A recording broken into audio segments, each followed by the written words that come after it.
Hi everyone, I hope you're doing well. It's been a little while since I made a video, but here I am back again with another patch video for you. A couple of months ago, I released some music on my YouTube channel. It's a bit of music inspired by Cyberpunk 2077. I thought today we could work out the main sort of bass synth that I have in that track. It's not very difficult at all, but it utilizes a new section that I haven't made videos about before. So let's get to it, shall we? Okay, so first things first, we want to make a basic patch. So we're going to press the up and down transpose buttons, and we're going to press the hold button all at the same time, and that gives us basic patch. Perfect. Okay, so next thing we're going to do is we're going to press our unison button, and then we're going to go to our MISC param section, and then you want to move all the way to the unison mode, and you want to put that to 8 voices. So no matter whether you've got a 16 voice version or you've got an 8 voice version, you can still make this sound, and it's going to sound extremely beefy. All right, here's what it sounds like.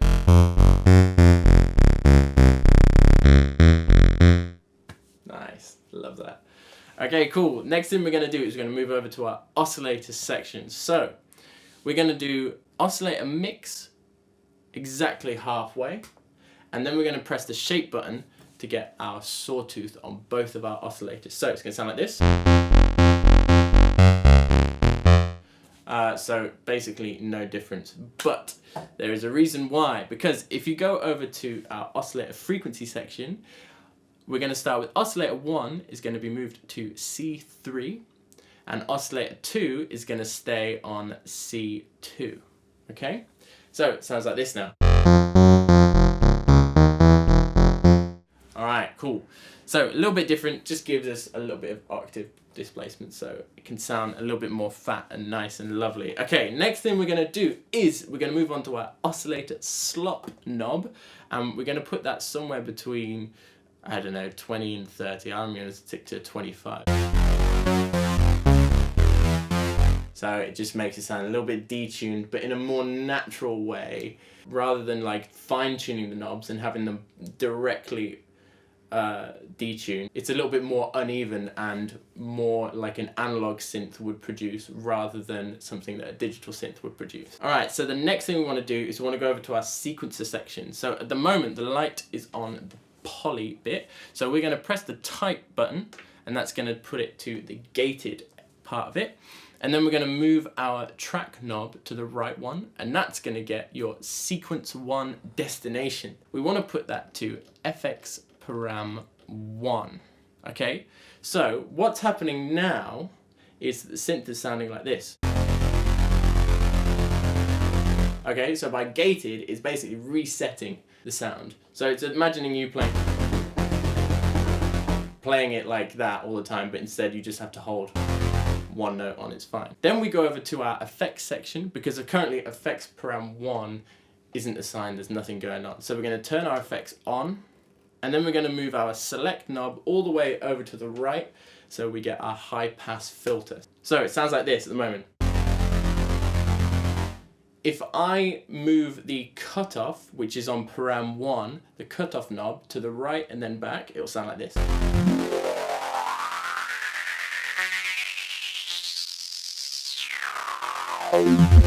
Okay, so you can tell what's going on there. It's taking out the low end when I scoop it out with the cutoff, just like you would with a low pass filter. The exact opposite is happening. So instead of the top being taken down, the low is being scooped out, and so you can't hear any of the low sounds. Okay, I'll put the resonance on 127, the mix on 127, and the cutoff at 0 to get my patch sound. So now we go back to our sequencer, and we go to the track knob, and then we have sequence 1 destination FX param 1. We move our parameter knob over to the right one, and here we have access to all 16 of our steps. So what this is going to do is throughout all 16 steps, and then after the 16, if you're still holding it down, it's going to reset again and do those 16 again. Okay, what these numbers that I'm going to put in now, they're going to move this cutoff or parameter 1 knob up and down based on which number I put in. Okay, so to get the exact same sound as I got on the track, this is what you've got to put in. Step 1, 33. Step 2, 67. Step 3, 21.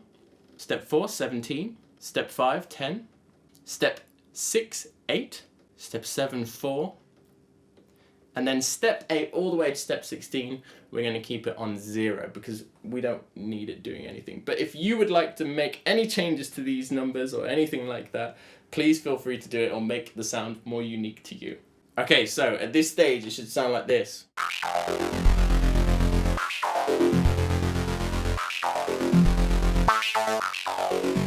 Alright, cool. So what we're going to do is we're just going to take our BPM down a little bit slightly because it's a little bit too fast at the moment.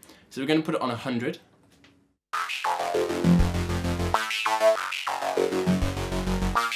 There we go, a little bit more easy to deal with. Okay, so the next thing we're going to do is we're going to go over to our amp release section and we're just going to put that to about 10.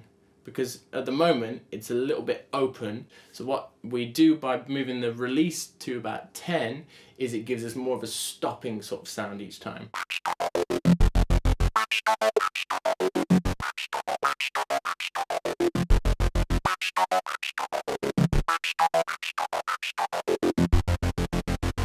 There we go, it sounds great, I love that sound. Okay, so next thing we want to do is we want to apply some glide. So on the top left, just underneath your master volume knob, there's a little glide button. So you tap that, it's going to light up red.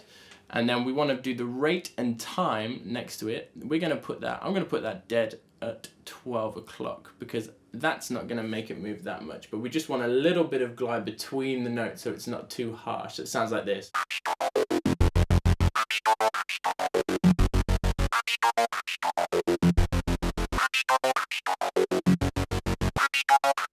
So it's just got a little bit of bounce into the next note.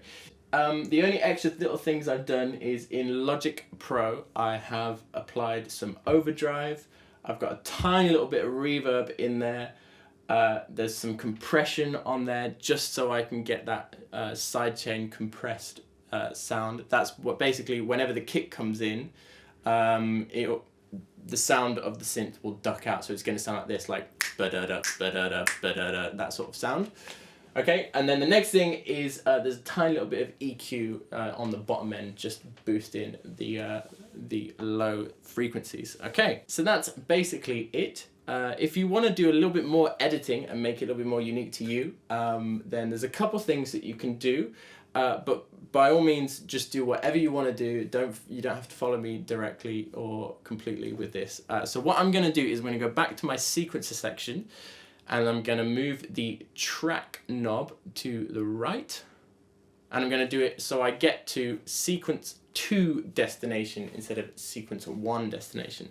Sequence 1 is assigned to the high pass filter cutoff on the effects section. So let's leave that as it is. So sequence 2, I've decided, just to make it a little bit more interesting for me, I'm going to do oscillator all frequency. Okay? And so what's going to happen now is at each point that I specifically choose with the steps, it's going to change pitch of the whole synth. Okay? So the ones I've chosen are step 5, I'm going to set that to C2. Then step 8, I'm going to set that to C#2. Then step 11, I'm going to set that to C2.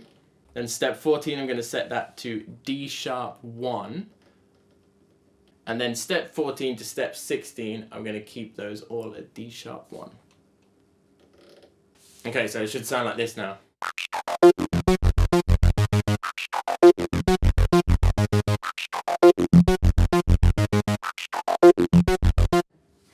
Okay, so a little ode to another piece of music that I love, cyberpunk based as well. Cool, so a couple of other things that you could do is we can go all the way back to our sequence 2 destination with that information, and we could potentially put the destination at something different and get a more interesting or different sound.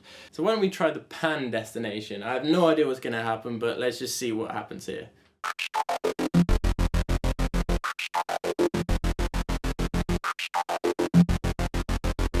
Cool, so on the individual ones that I've moved, it's just widening the sound a tiny bit for those individual steps and then coming back to the original sound. So yep, try it with whatever you want.